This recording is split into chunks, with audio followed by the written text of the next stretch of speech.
नमस्कार, मी विशाल परदेशी. मित्रांनो, दररोज 8 कोटी रुपयांचं 20 लाख लिटर विषारी दूध अख्खा महाराष्ट्र पित होता. हो, अख्खा महाराष्ट्र. माफ करा, हा व्हिडिओ अनेकांची झोप उडवणार आहे. हे मी नाही, तर आत्तापर्यंतचे थक्क करणारे आकडे बोलतायत. तुमच्या दारात येणारं दूध लहान लेकरांना ताकद देणारं अमृत होतं की हळूहळू मारणारं स्लो पॉइझन? असा प्रश्न तुम्हालाही पडल्या वाचून राहणार नाही. दररोज 20 लाख लिटर दूध एका झटक्यात महाराष्ट्रातनं गायब झालंय. आणि त्याची किंमत माहिती आहे? रोजचे तब्बल 8 कोटी रुपये, म्हणजे महिन्याला 240 कोटी रुपयांचा हा खेळ आहे. पण मग हे दूध अचानक गेलं कुठे? कोणत्या गाई म्हशींनी दूध देणं बंद केलंय की महाराष्ट्रावर दुष्काळ पडलाय? उत्तर आहे नाही. हे 20 लाख लिटर दूध गायब झालंय तुकाराम मुंडे नावाच्या एका धडाकेबाज माणसामुळे.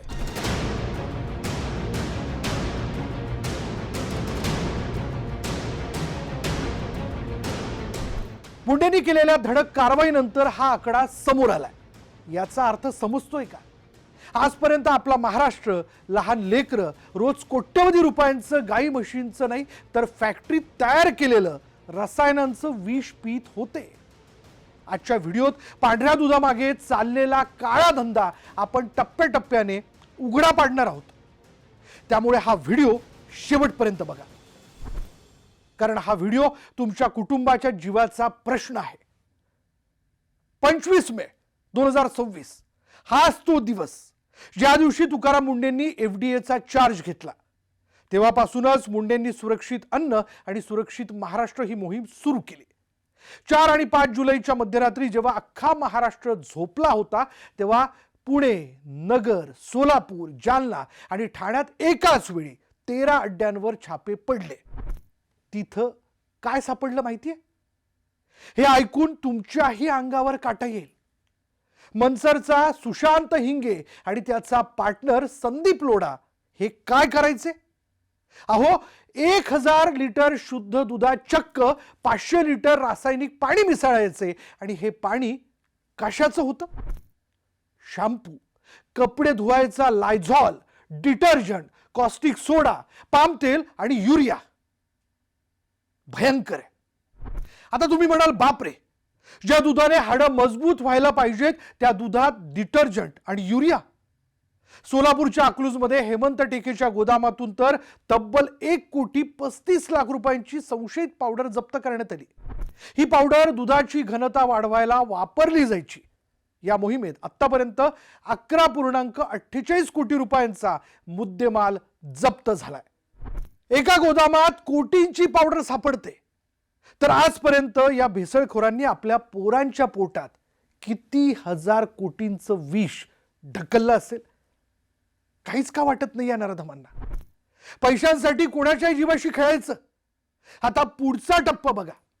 ही कारवाई झाली आणि अचानक अख्खा महाराष्ट्र, हो, अख्ख्या महाराष्ट्रात चर्चा सुरू झाली की अहो, दुधाचा तुटवडा जाणवतोय, दूध कमी पडतंय.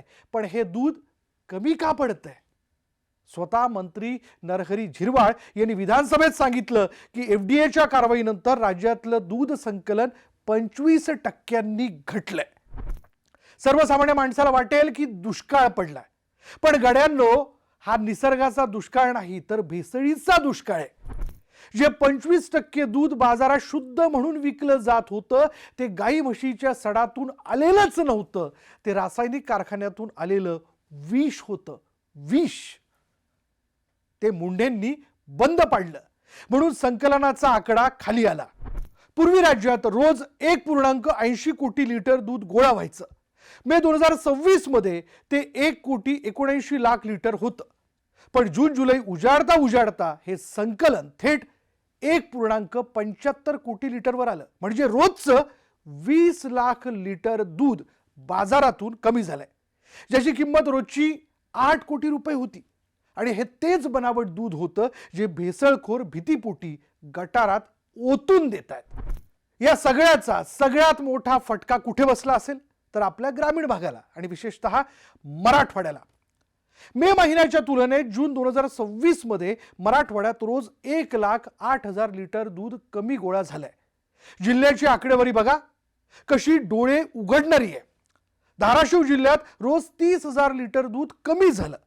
लातूरमध्ये 22,000 लिटर दूध गायब झालं. छत्रपती संभाजीनगरमध्ये 20,000 लिटरची घट आली. बीडमध्ये 15,000 लिटर. नांदेड, हिंगोली, जालना, परभणी असा एकही जिल्हा सुटलेला नाहीये जिथे दूध कमी झालेलं नाहीये. पश्चिम महाराष्ट्रातल्या अहिल्यानगर जिल्ह्यात तर थेट 2 लाख लिटरची घट झाली आहे. 2011 किंवा 2019च्या महापुरात मुंबईत दुधाचा तुटवडा झाला होता. ती नैसर्गिक आपत्ती होती, पण आजची टंचाई ही निसर्गामुळे नाही तर माणसाच्या पापाचा घडा भरल्यामुळे झाली आहे. या आजाराचं मूळ उपटून टाकण्यासाठी तुकाराम मुंडेंनी 3 जुलै 2026 ला अजून एक मोठा निर्णय घेतला. राज्यात सुट्या दुधाच्या विक्रीवर पूर्ण बंदी. आता दूध विकायचं तर ते सील बंद आणि लेबल असलेल्या पिशवीतच विकता येणार. नियम मोडला तर 3 लाख रुपयांचा दंड. यामुळे झालं काय? मुंबईसारख्या मोठ्या शहरात रोज 60 लाख लिटर दूध लागतं आणि त्यातलं 35% दूध आपले स्थानिक गवळी दूधवाले सुट विकायचे. पण आता पॅकेजिंग आणि पाश्चुरीकरण करायचं तर 12 कोटींचा खर्च येतो, जो लहान दूधवाल्यांना परवडणारा नाही. त्यामुळे हजारो लहान विक्रेत्यांनी व्यवसाय बंद केलाय. ग्राहकांची आणि लहान दूधवाल्यांची तात्पुरती कोंडी नक्कीच झालेली आहे. पण विचार करा, रोजच्या या त्रासापेक्षा पोरांच्या पोटात शुद्ध दूध गेलेलं बरं की नाही? आज जी आकडेवारी आपण बघितली, 11 कोटींची जप्ती, 20 लाख लिटरची घट, हे आतापर्यंत पकडलं गेलेलं पाप आहे पाप. जे रॅकेट्स अजूनही छुप्या पद्धतीनं चालू असतील, जे लपून छपून अजूनही विष विकत असतील, त्याची तर आकडेवारीच नाही. विचार करा, आपला महाराष्ट्र किती वर्षांपासून हे विषारी दूध शांतपणे पीत होता. किती लहान मुलांच्या आरोग्याशी खेळ झाला असेल याची कल्पनाही अंगावर काटा आणते. मुंडेंनी स्पष्ट सांगितलंय की दुधात भेसळ केली तर 10 लाख दंड आणि थेट मकोका लावणार. अशा भेसळखोरांना काय शिक्षा झाली पाहिजे? तुमचं मत कमेंट करून नक्की कळवा. आज इतकंच. पहा फक्त न्यूज 18 मराठी, आवाज महाराष्ट्राचा.